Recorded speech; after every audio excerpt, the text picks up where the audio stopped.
Ma'am, I'm going to need you to put that back.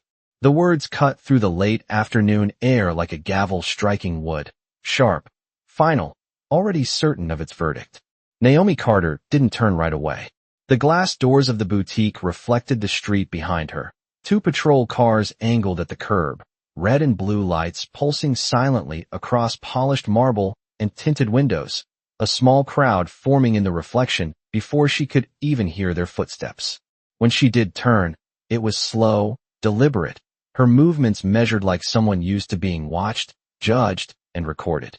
Officer Daniel Hayes stood just 3 feet away, one hand resting near his radio, the other gesturing toward the shopping bag at Naomi's side. His posture was straight, practiced, the kind of authority that didn't ask questions so much as expect compliance. Around them, the city continued, cars rolling past at 30 miles per hour, a bus exhaling air at the corner, heels clicking on concrete. But here, in this narrow pocket of space, everything tightened. I already paid, Naomi said, her voice calm, even, not raised to match his. It didn't need to be. But Hayes didn't nod, didn't step back.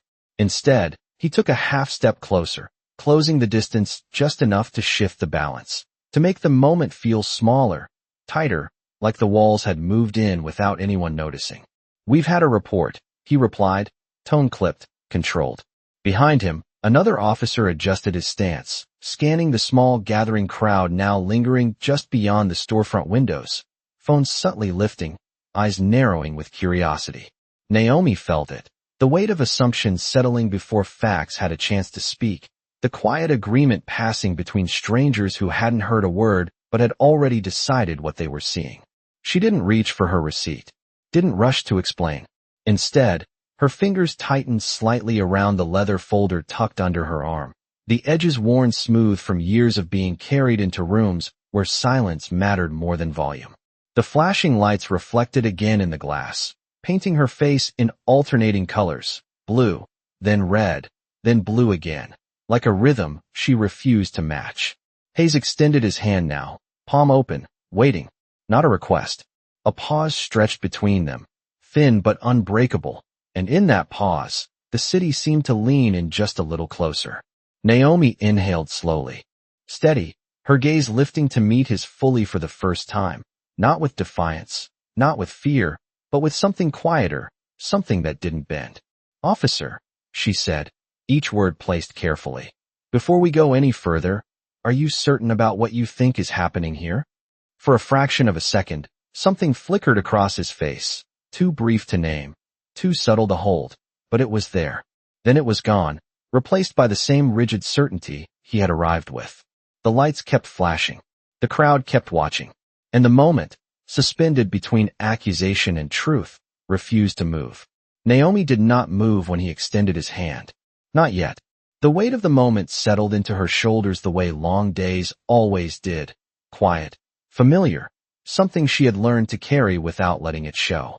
Up close, the fabric of her coat caught the fading sunlight, a deep charcoal that looked almost silver at the edges, pressed, but not new, practical rather than decorative.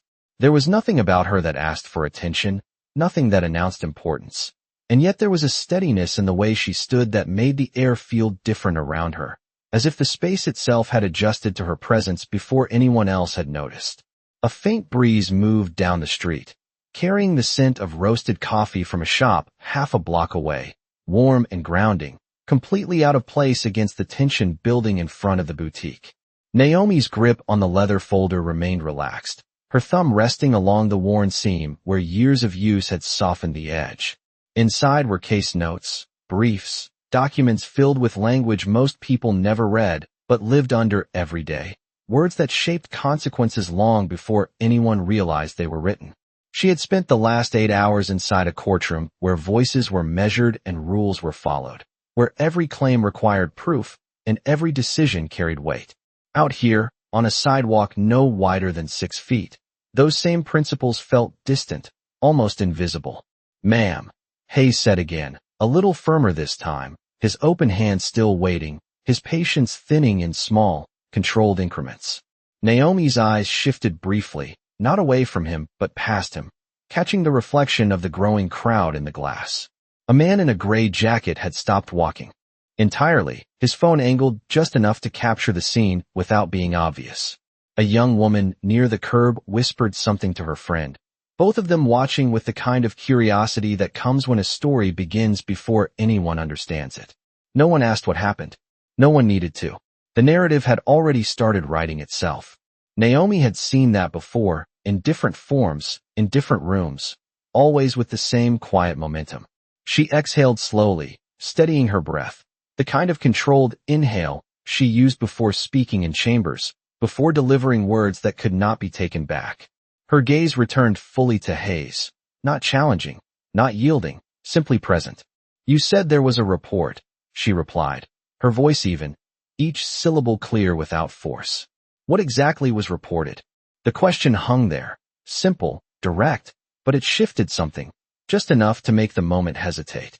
Hayes blinked once, the slightest interruption in his rhythm, before his expression settled again. "Unpaid merchandise," he said. Store manager flagged it.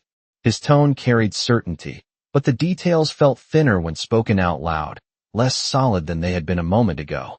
Naomi gave a small, almost imperceptible nod, as if acknowledging the structure of his claim rather than agreeing with it. Her fingers adjusted slightly on the folder, the leather creasing softly under her touch. The flashing lights from the patrol car painted brief streaks across its surface, blue then red, like passing thoughts that never quite settled. Somewhere behind them, a car horn sounded, sharp and impatient, quickly swallowed by the distance. Time stretched again, not longer, but heavier. Naomi could feel the attention around them, the way silence can become its own kind of pressure, pushing, shaping, waiting for something to break it. But she did not rush. She did not reach for the bag. Instead, she tilted her head just slightly, her voice lowering a fraction, not in volume, but in tone, grounding the space between them. "And you believe that report without verifying it first," she said, not as an accusation, not as a challenge, but as a statement placed carefully into the center of the moment. Hayes' jaw tightened, subtle but visible, the kind of reaction that comes when a line has been crossed without anyone raising their voice. For the first time, his hand did not move forward. It hovered, uncertain by a matter of inches. Naomi noticed, but she did not react. She simply stood there, composed, steady, her presence unshaken by the weight pressing in from every side. The city continued around them. But here, in this small, suspended space, something had begun to shift, quiet and irreversible, like the first crack in a surface that had always assumed it would hold. The hesitation did not last long, but it was enough. Enough for the second officer to shift his weight and glance at Hayes. Enough for the quiet murmur in the crowd to deepen into something more attentive, less certain. Authority, when it moves without question, feels seamless. But the moment it pauses, even for a breath, it begins to show its edges. Hayes cleared his throat softly, adjusting his stance as if resetting the frame of the situation. "Ma'am, I am following procedure," he said, the words measured, but now carrying a trace of defense beneath the surface. His hand lowered slightly, no longer fully extended, no longer demanding, just present. Naomi noticed the change, not as a victory, but as a shift in tone, the kind that happens when certainty meets resistance it did not expect. She had seen that shift in courtrooms more times than she could count, when arguments that sounded strong at first began to thin under scrutiny, when confidence quietly asked for support it did not have. Her gaze remained steady, her posture unchanged, but her awareness sharpened, taking in the small details others would miss. The second officer's radio crackled faintly, a distant voice speaking codes that meant nothing to the people watching, but everything to those trained to respond. A woman near the storefront adjusted her grip on her phone, angling it higher now, more deliberate, as if she sensed the moment was becoming something worth capturing. The store's glass door opened briefly behind Naomi, a soft chime ringing out before closing again, the sound too light for the weight of what was happening outside. No manager stepped forward. No one confirmed anything. The absence lingered, quiet but noticeable. Naomi let that absence sit where it was, unfilled, unspoken. She did not rush to point it out. Instead, she shifted her attention back to Hayes, her voice calm, carrying just enough clarity to cut through the noise without rising above it. Procedure requires reasonable confirmation, she said, not lecturing, not correcting, simply placing the principle into the space between them. You have an allegation, but you have not verified it with me, and you have not verified it with the store in front of you. Her words were not fast. They were deliberate, spaced, each one landing with intention. Hayes' jaw tightened again, more visibly this time, his eyes flicking briefly toward the boutique entrance before returning to her. The movement was small, but it mattered. It meant he heard her. It meant something in what she said had reached past the surface. The report came in, he replied, but the firmness had softened, just slightly. That is enough to initiate contact. Naomi gave a small nod, acknowledging the structure of his statement without agreeing to its conclusion. Her fingers shifted again on the leather folder, pressing lightly against the edge as if grounding herself in something solid, something known. The flashing lights continued their rhythm, reflecting off the polished sidewalk, turning ordinary concrete into something almost theatrical, like a stage no one had planned to stand on. Initiate contact, she repeated quietly, her tone thoughtful, not confrontational. Not conclude guilt. The words settled into the space like a weight, gentle but undeniable.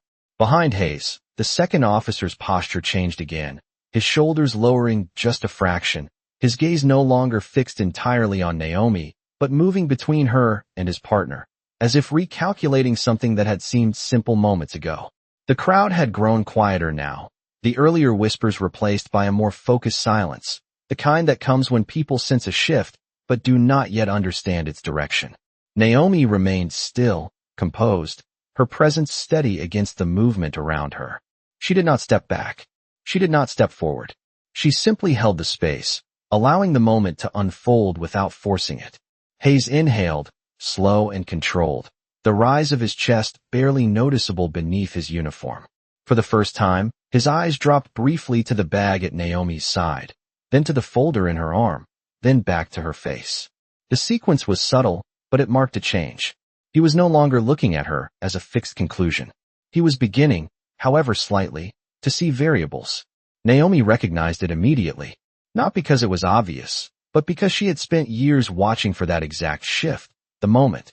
When a narrative loosens, when certainty begins to question itself. She did not smile. She did not press. She simply spoke again, her voice steady, grounded, carrying the weight of something deeper than the moment itself. Officer Hayes, she said, using his name for the first time, not as a tactic, but as acknowledgement. You have the authority to question.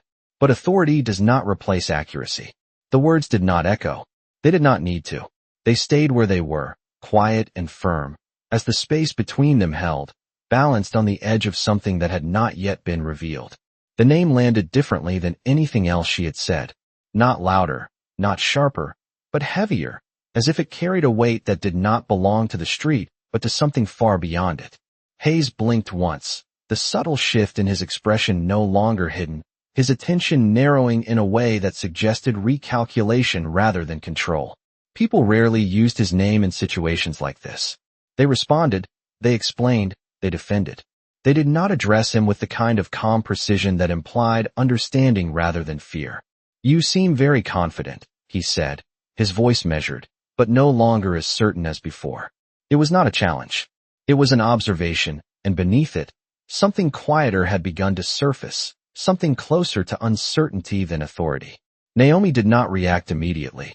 A car passed behind them, its tires rolling over a seam in the pavement with a low, steady hum, the sound stretching out before fading into the distance. The air felt cooler now, the late afternoon sun dipping lower, casting longer shadows across the sidewalk. The flashing lights continued, but they no longer dominated the scene the way they had at the beginning. Instead, they pulsed in the background, like a reminder that something official was still in motion, even if its direction had begun to shift. Naomi adjusted her stance slightly, not stepping away, not stepping forward, just grounding herself more firmly where she stood. The leather folder remained tucked against her side, its presence quiet but constant, like a line that had not yet been crossed. Confidence is not the right word, she replied, her tone even, thoughtful. Clarity is. The distinction settled between them, subtle but precise. Hayes' gaze flickered again, this time not toward the crowd or the store, but toward the folder itself. It was a small movement, almost instinctive, but it marked a change in focus. Until now, the bag had been the center of his attention, the assumed evidence. Now, for the first time, something else had entered the frame. Naomi noticed, but she did not draw attention to it. She simply let the moment breathe. The second officer shifted again, his posture less rigid now, his stance no longer angled entirely toward Naomi but slightly open, as if allowing for a different outcome than the one he had expected when they first arrived. The crowd, too, had changed. The earlier tension had softened into something more attentive, less certain, the kind of silence that listens instead of assumes. A man near the curb lowered his phone just an inch, his expression no longer fixed but questioning, as if the story he thought he was watching had begun to slip out of alignment. Hayes exhaled slowly, the movement controlled but visible, his shoulders dropping just enough to signal a shift that words had not yet confirmed. "Then clarify it," he said, not sharply, not dismissively, but with a tone that suggested he was no longer entirely certain where the line was. Naomi held his gaze, steady, unhurried, her presence unchanged by the subtle opening he had created. She could feel the moment reaching a threshold, the kind that separates assumption from understanding, reaction from recognition. She had stood at that threshold before, in rooms lined with wood and filled with expectation, where every word carried consequence and every silence carried weight. This was different in setting, but not in substance. The same principles applied. The same truths waited to be seen. Her fingers moved slightly along the edge of the folder, the leather soft beneath her touch, the seam familiar, grounding. She did not open it. Not yet. Instead, she spoke, her voice low, steady, each word placed with intention. "You approached me with a conclusion," she said. "You framed the situation before you confirmed the facts. That is not clarity. That is assumption." The words did not rise. They did not press. They simply existed, firm and undeniable. Hayes did not respond immediately. His eyes held hers for a moment longer, then shifted again, this time more deliberately toward the boutique entrance. The glass doors reflected the scene back at him, the flashing lights. The gathered crowd, Naomi standing calm and composed in the center of it all. But something in that reflection no longer matched what he thought he had stepped into. He turned his head slightly, glancing toward his partner, who gave a small, almost imperceptible shrug, the kind that offered no confirmation, no reinforcement. It was a subtle fracture in the alignment that had existed moments before. Hayes looked back at Naomi, his expression no longer fixed, no longer certain. The space between them had changed, not in distance, but in meaning. Authority still stood there, but it no longer stood alone. Naomi remained still, her posture steady, her presence unwavering, allowing the moment to settle into its new shape without forcing it forward. The city continued around them, the hum of traffic, the distant echo of footsteps, the quiet movement of people passing by. But here, in this small, suspended space, something had shifted in a way that could not be undone, something that was no longer about a bag, or a report, or even a moment on a sidewalk, but about the thin, invisible line between assumption and truth, and the quiet strength it takes to stand on the right side of it. The silence that followed her words did not break. It deepened. It settled into the space like something heavy and unavoidable, pressing gently but persistently against everyone standing there. Hayes did not speak. Not immediately. His gaze held on Naomi, but it was no longer the same gaze that had approached her minutes earlier. It had changed shape, lost its edge, gained something else that had not been there before. Not doubt exactly, but the beginning of it. Around them, the city seemed to continue at a distance, like a sound turned down rather than turned off. A car door slammed somewhere across the street. Footsteps passed behind the small crowd that had gathered, some slowing, some stopping, all of them aware that something was unfolding even if they did not yet understand what. Naomi remained still, her posture unchanged, her presence quiet but unyielding. She did not fill the silence. She let it do its work. Hayes shifted his weight slightly, his boots pressing against the pavement with a faint, deliberate sound, as if grounding himself in something physical while the moment around him became less certain. His hand, which had once been extended toward the bag, now rested closer to his side, no longer demanding, no longer fixed on a single outcome. He glanced again toward the boutique entrance, longer this time, his eyes narrowing slightly, as if searching for confirmation that had not yet come. The glass doors remained closed. No one stepped out. No one supported the claim that had brought him here. That absence, once ignored, now stood at the center of everything. Naomi noticed the shift, but she did not move to claim it. Instead, she allowed the moment to stretch just a little further, long enough for the weight of it to settle fully. Then, slowly, without urgency, she adjusted her grip on the leather folder and brought it forward slightly, not opening it, not revealing anything yet, just changing its position so that it was no longer tucked at her side, but held in front of her, visible, intentional. The movement was small, controlled, but it altered the balance of the scene in a way that could not be undone. Hayes' eyes followed it immediately, not sharply, not suspiciously, but with a focus that suggested he understood, at least on some level, that what mattered was no longer in the bag. It was here, in her hands, in her control. The second officer shifted again, his stance widening just slightly, not in preparation, but in adjustment, as if making room for something that had not yet been said. The crowd leaned in without moving, their attention tightening, the earlier curiosity now replaced by something quieter, more deliberate. Naomi's fingers rested along the edge of the folder, her thumb tracing the seam once, a familiar motion, grounding, steady. She had done this before, not here, not like this, but in rooms where moments like this carried consequences far beyond the surface. She knew the rhythm of it, the way tension builds, the way truth waits until the exact moment it can no longer be ignored. She did not rush it. She never did. Hayes exhaled again, slower this time, his shoulders lowering just a fraction more, the rigid structure of his posture beginning to soften in ways that were subtle but undeniable. If there has been a misunderstanding, he said, his voice quieter now, less forceful, we can resolve it. The words hung in the air, carefully chosen, an attempt to shift the situation without fully acknowledging the shift that had already occurred. Naomi met his gaze, steady, composed, her expression unchanged. That depends, she replied, her tone calm, measured, on whether you are willing to reconsider the conclusion you started with. The statement did not accuse. It invited. But the invitation carried weight. Hayes did not answer right away. His eyes moved once more, briefly, to the folder in her hands, then back to her face. The movement was no longer instinctive. It was deliberate. He was looking for something now, not in the situation, but in her. Something he had not expected to find. Something that did not align with the narrative he had accepted just minutes earlier. Naomi held the folder steady, her fingers still, her posture unwavering. The flashing lights continued behind them, but they felt distant now, like a backdrop rather than the center of the scene. The real shift was here, in the space between two people, one holding authority, the other holding something deeper, something quieter, something that did not need to be announced to be real. The moment reached its edge, balanced, suspended, waiting, and Naomi, without changing her expression, without raising her voice, began to open the folder just enough for the truth inside it to start finding its way into the light. The folder opened slowly, not with hesitation, but with intention, the soft crease of leather folding back, carrying a quiet finality that seemed louder than the sirens behind them. Naomi did not rush the motion.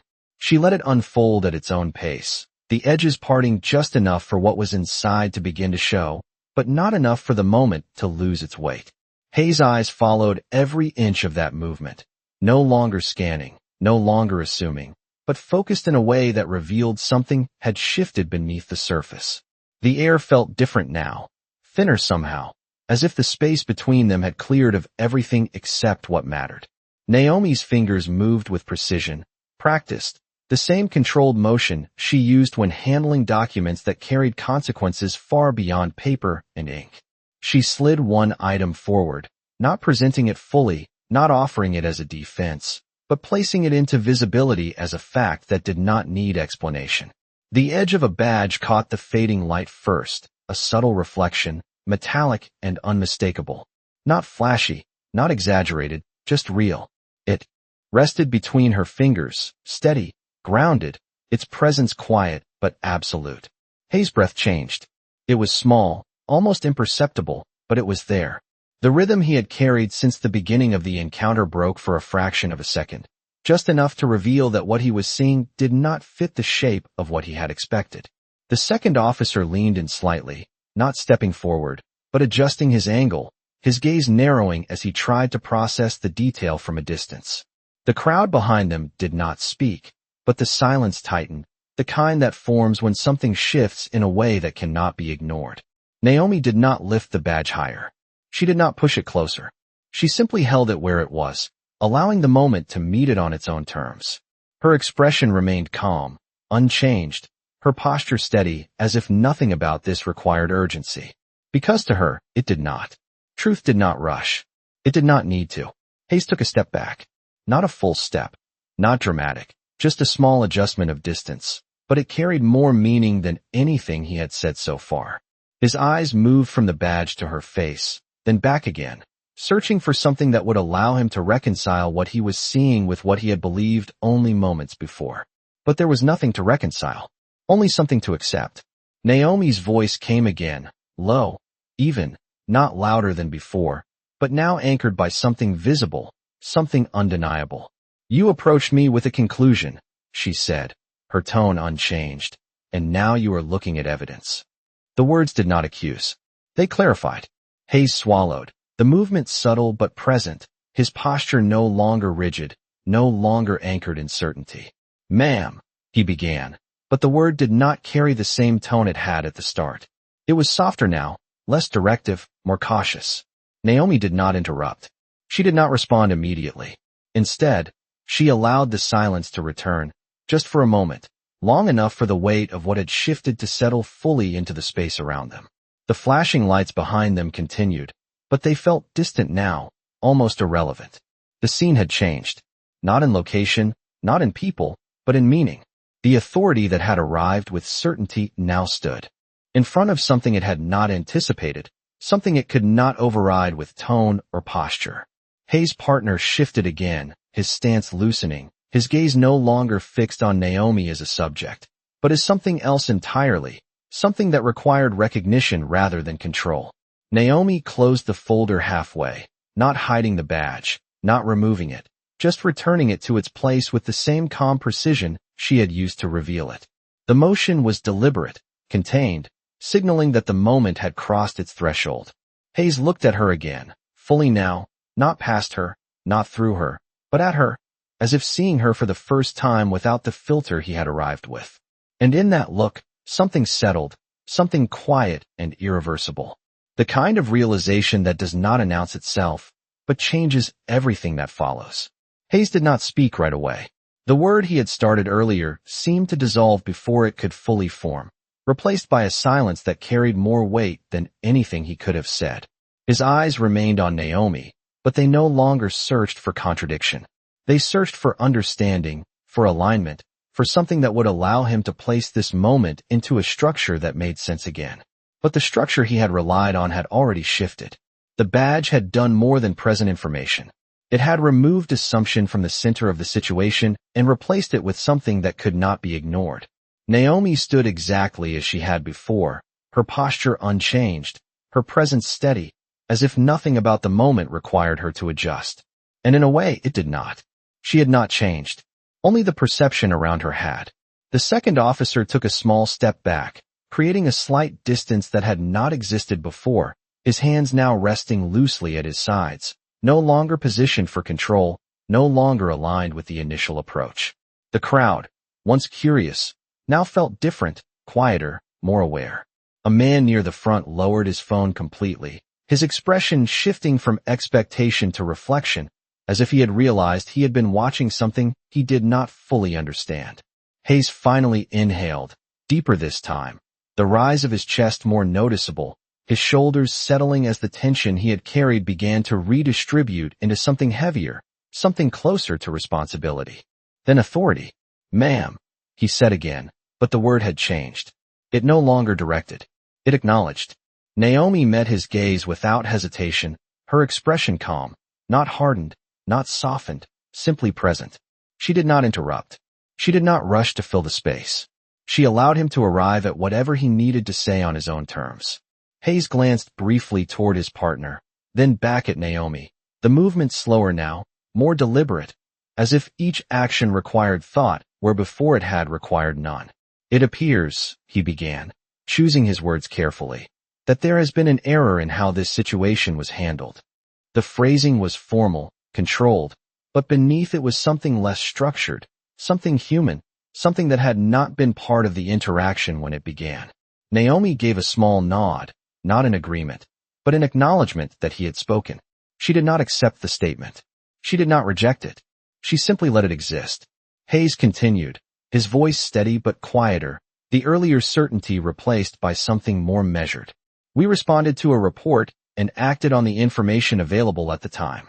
The explanation hovered in the air, incomplete, insufficient on its own, but it was an attempt, a step towards something that had not been present before. Naomi's eyes did not leave his. Information, she repeated softly, her tone unchanged, is only as reliable as the effort made to confirm it.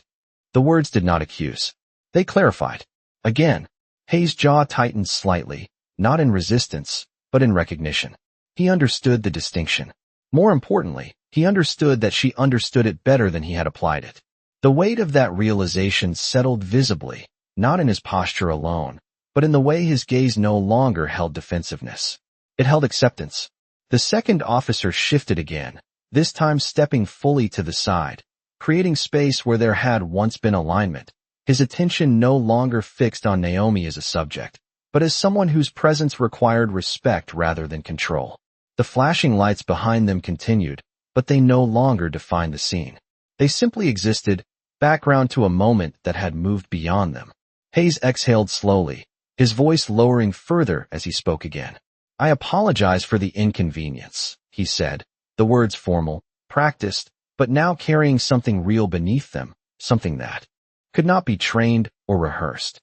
Naomi listened without reaction, her expression steady, her presence unchanged.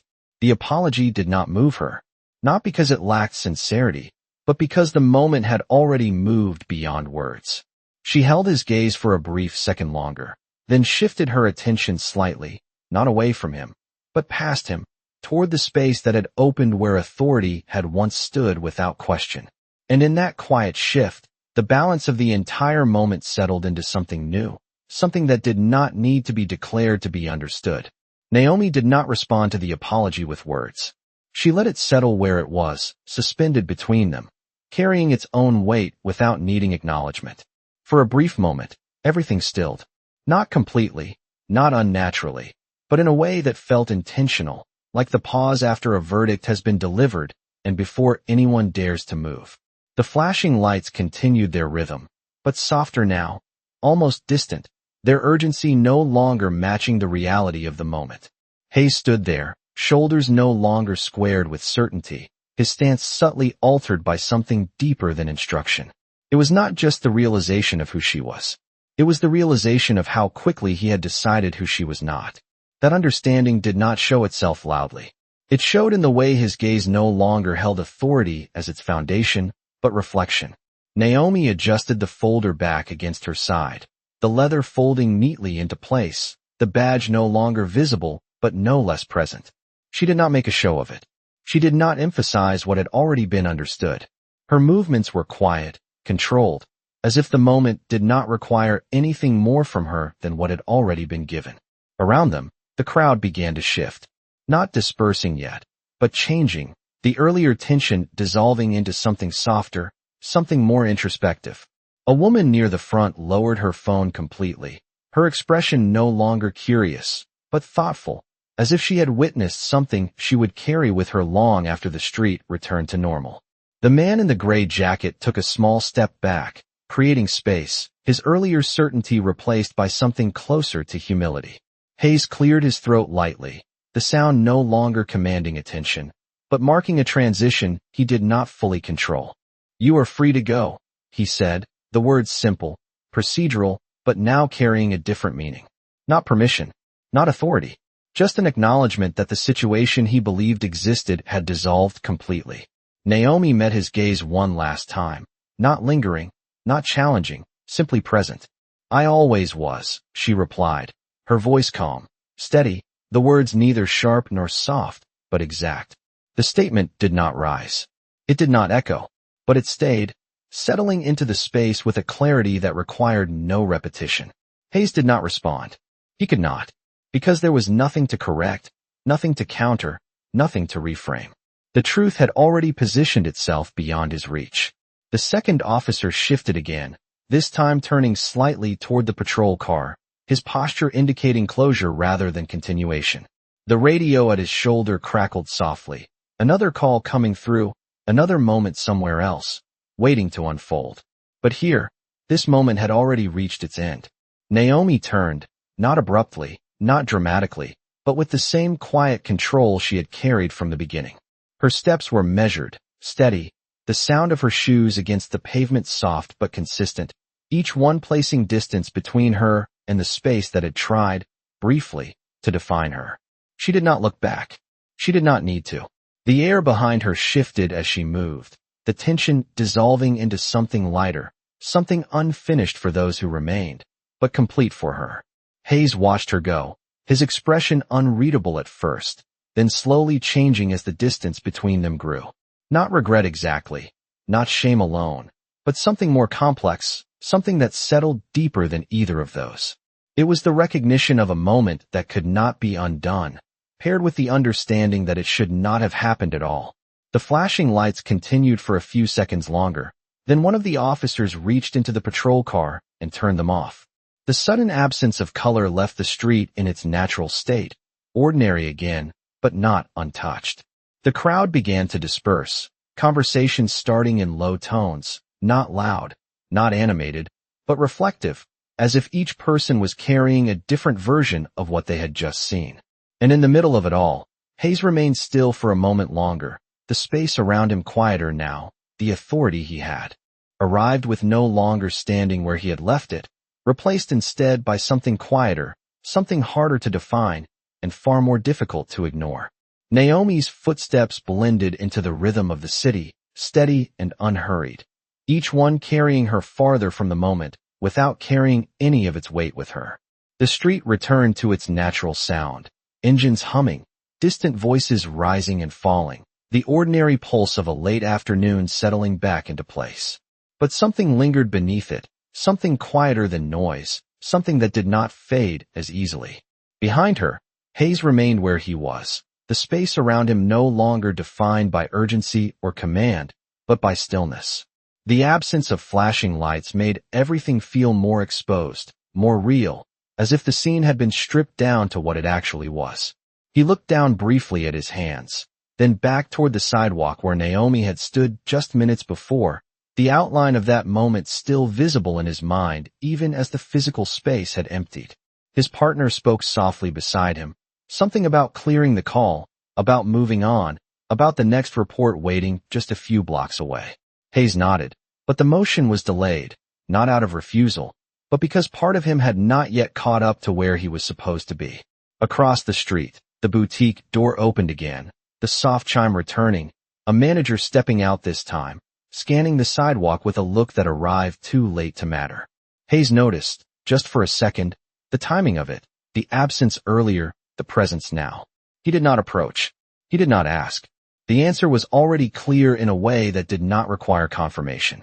The crowd had thinned, people drifting back into their routines, but a few remained at the edges, their expressions thoughtful, their movements slower, as if they were carrying something unseen.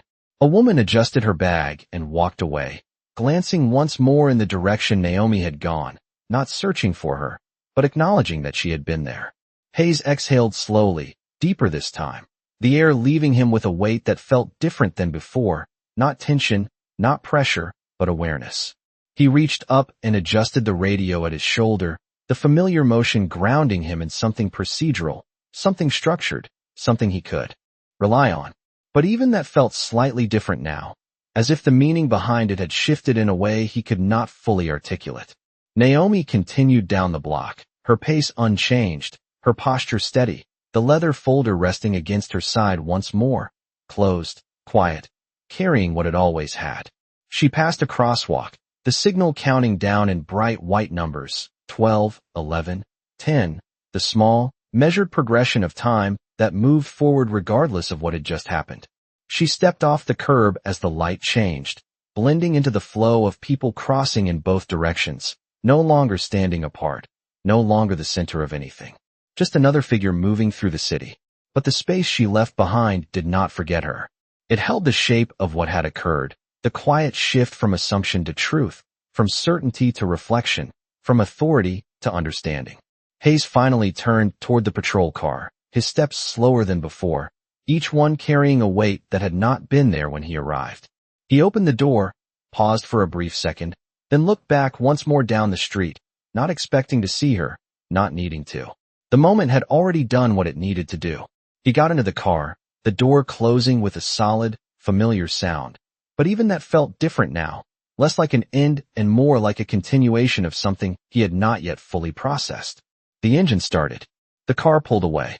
And the street, now quiet again, held the echo of something invisible, something that could not be recorded, but would not be forgotten, a reminder that sometimes the loudest form of justice is not spoken at all, but simply walked away with, steady, unshaken, and undeniable.